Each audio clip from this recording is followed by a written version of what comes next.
Те проблемы, которые нас сегодня здесь объединили всех, это не первый день, и поэтому, на мой взгляд, я считаю, много написано, много сказано в средствах массовой информации. Власть не слышит, не видит.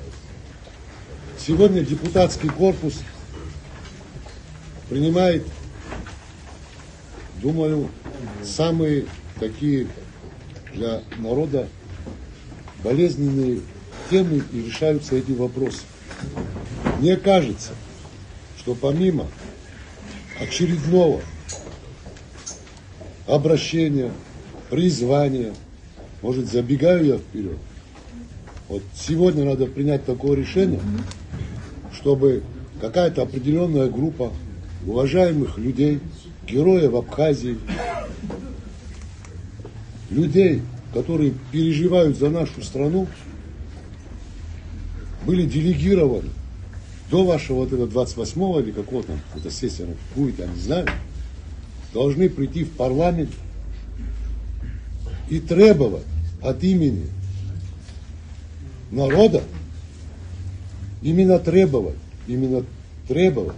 то, что, о чем мы говорим. Почему? Потому что оставить парламент, оставить 35 депутатов на решение этого вопроса, это недопустимо. И очередная бумага, которая поступит в парламент, она прочтется. Вот сейчас Кан Валерьевич сказал, что комитет рассмотрел один из вопросов. Эти все вопросы будут так решаться, именно в таком ракурсе, если не будут определенные требования.